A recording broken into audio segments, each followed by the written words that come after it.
Neopen Pharmaceuticals in association with Higher Secondary Principals Forum.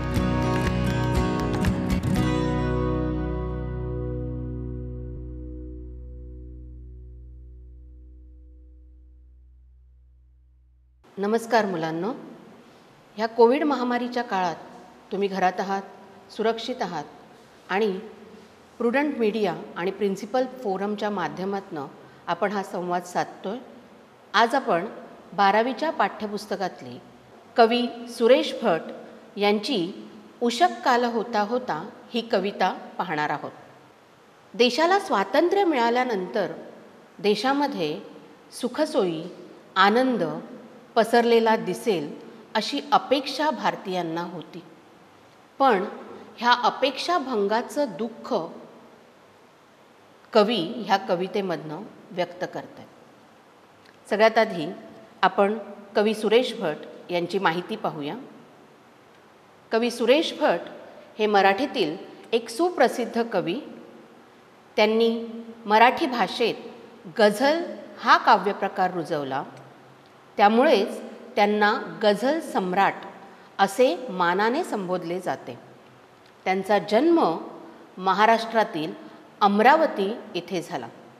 वडील व्यवसायाने doctor होते. आईला कवितांची खूप आवड होती. यामुळेच सुरेश भट यांना लहानपणीच मराठी कवितांची आवड वाटू लागली. त्यांचं प्रसिद्ध साहित्य जे आहे ते रूपगंधा, रंग माझा वेगळा, यलगार, झंझावात, सप्तरंग. सगळ्यात आधी मी कविता वाचून दाखवणार आहे आणि मग आपण प्रत्येक कडव्याचा अर्थ पाहणार आहोत. उषक काल होता होता काळ रात्र झाली, अरे पुन्हा आयुष्याच्या पेटवा मशाली. आम्ही चार किरणांचीही आस का धरावी, जे कधीच नव्हते त्याची वाट का पाहावी. कसा सूर्य काळोखाच्या वाहतो पखाली, अरे पुन्हा आयुष्याच्या पेटवा मशाली. तेच घाव करीती फिरुनी ह्या नव्या कट्यारी, तेच दंश करीती आम्हा साप हे विषारी. आम्ही फक्त ऐकत असतो आमुची खुशाली, अरे पुन्हा आयुष्याच्या पेटवा मशाली. उभा देश झाला आता एक बंदीशाळा, जिथे देवकीचा पान्हा दुधाने जळाला.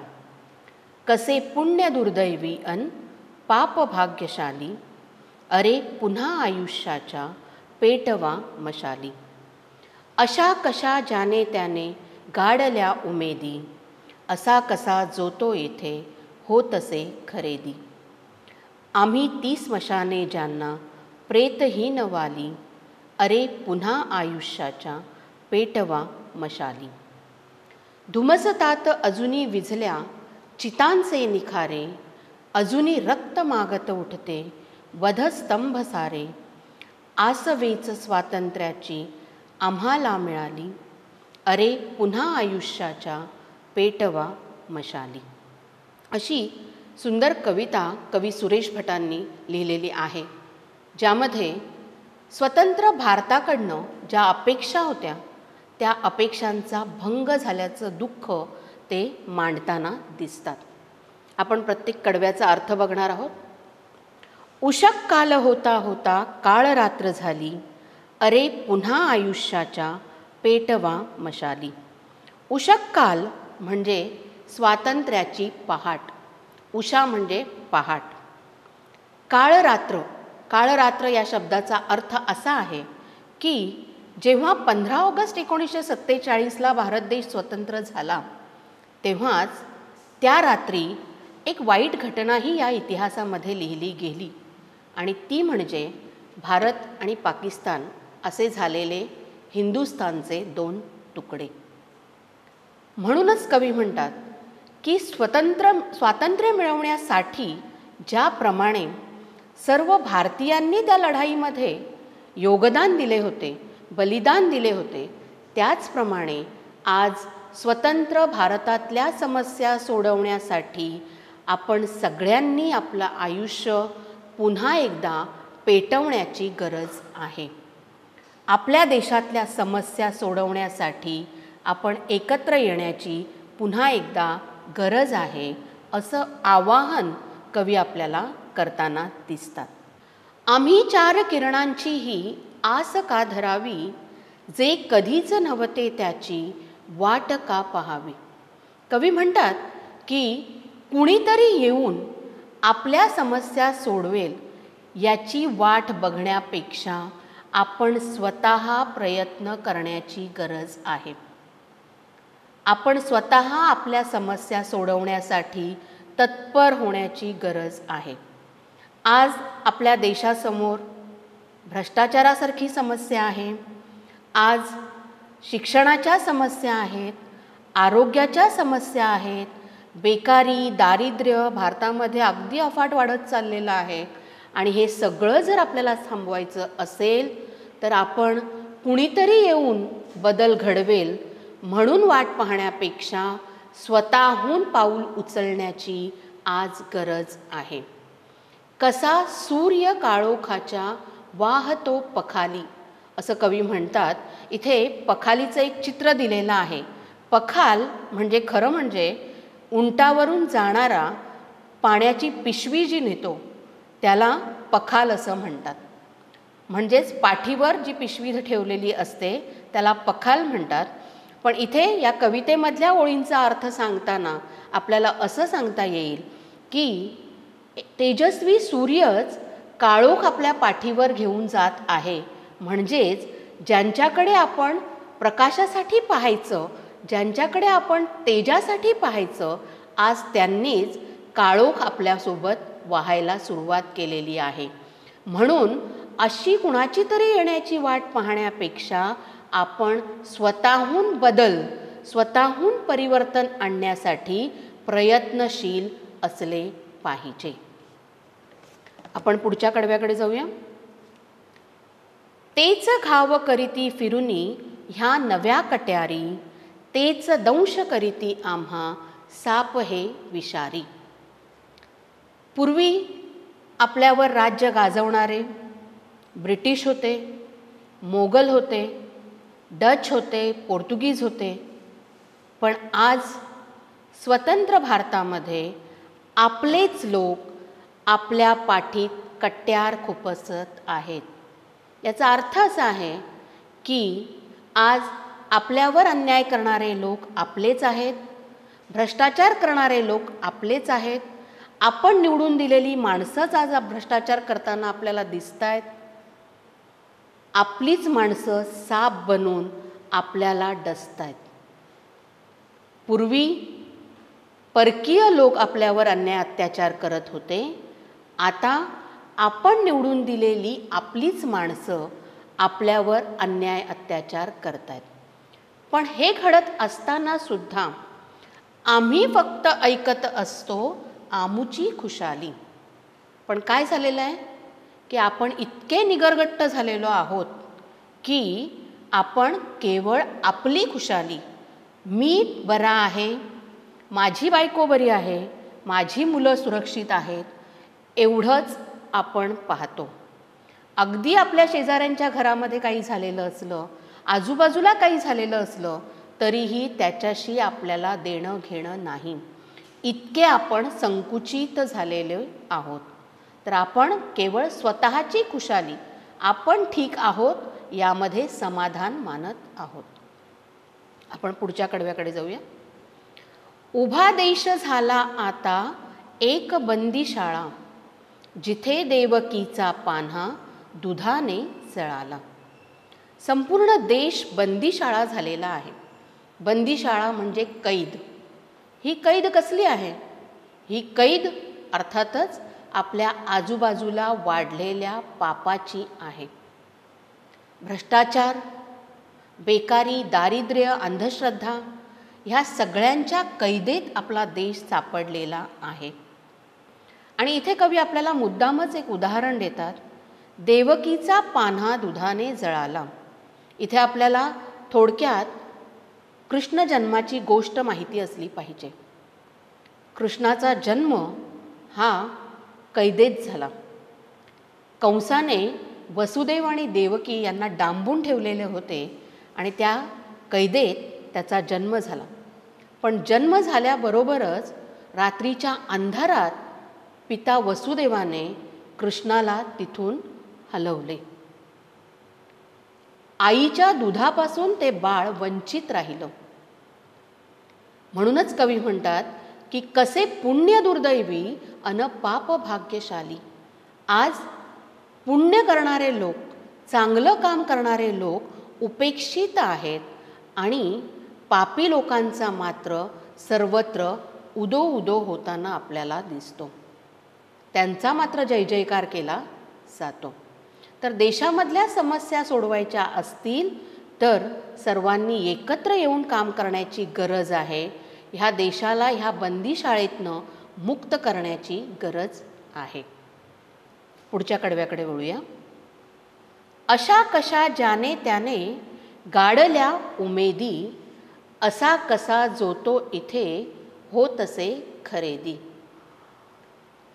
आज भारत देश अशा एका पडावावर आलेला आहे की जिथे कुणालाही कसलीही उमेद, उत्साह राहिलेला नाही.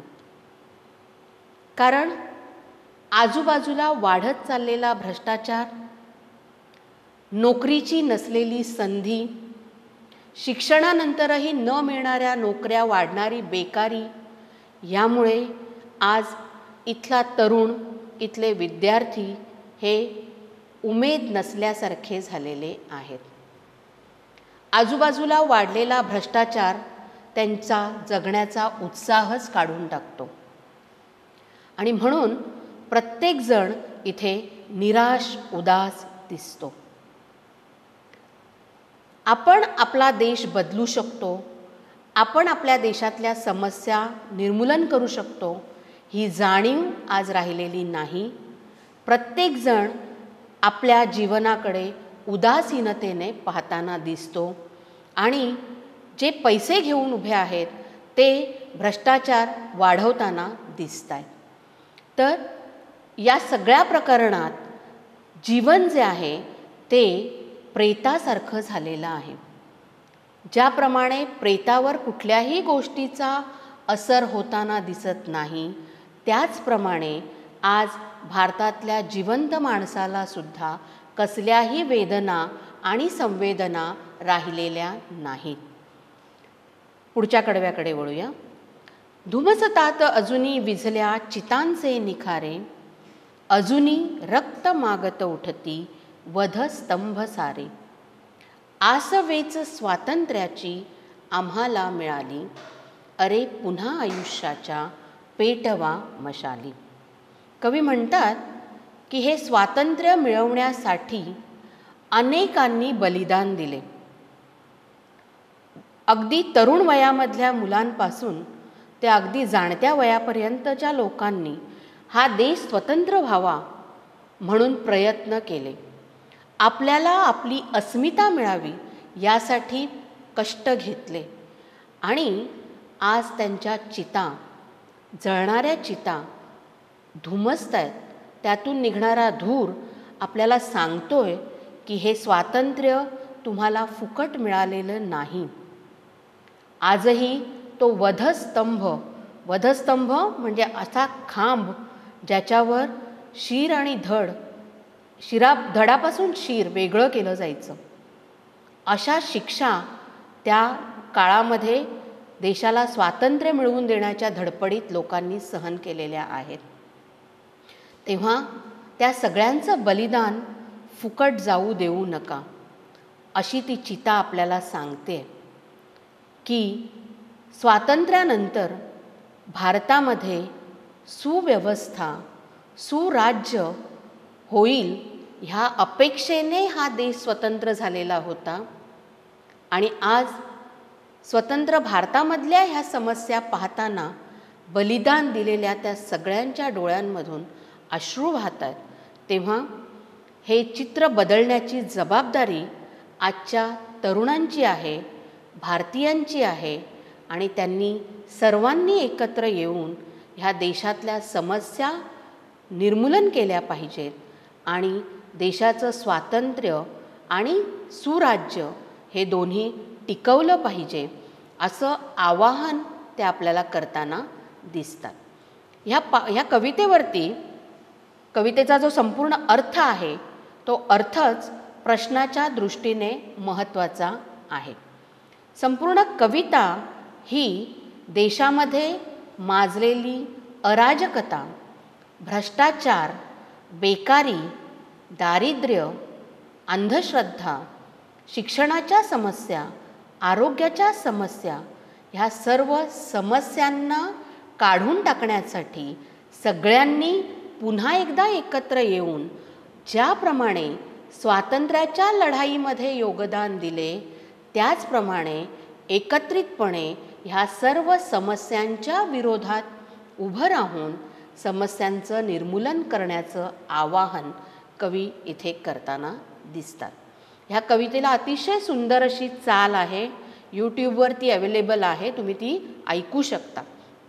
आणि ह्या कवितेमधले जे कठीण शब्द आहेत त्या शब्दांचे अर्थ पाठीमागे पुस्तकातही दिलेले आहेत आणि इथे स्क्रीनवरही तुमच्या समोर दिलेले आहेत. ह्या कवितेवर कवितेतली कुठलीही ओळ संदर्भासाठी येऊ शकते आणि कुठलाही एक जो प्रश्न कवितेमध्ये दिलेला आहे पुस्तकात, पाठ्यपुस्तकात पाठीमागे, त्या प्रश्नावर आधारित उत्तर लिहायचं असेल तर त्यासाठी हा जो अर्थ मी आता सांगितलेला आहे त्याचा उपयोग तुम्ही करू शकता. धन्यवाद. Prudent Scholars, powered by Lupin Pharmaceuticals. अब आपकी सुरक्षा आपके हाथों में. ल्यूपी सेफ हैंड सैनिटाइजर, आपका और चेन्नई सुपर किंग्स का फर्स्ट लाइन ऑफ डिफेंस. अब आपकी सुरक्षा आपके हाथों में. ल्यूपी सेफ हैंड सैनिटाइजर, आपका और चेन्नई सुपर किंग्स का फर्स्ट लाइन ऑफ डिफेंस. अब आपकी सुरक्षा आपके हाथों में. ल्यूपी सेफ हैंड सैनिटाइजर, आपका और चेन्नई सुपर किंग्स का फर्स्ट लाइन ऑफ डिफेंस.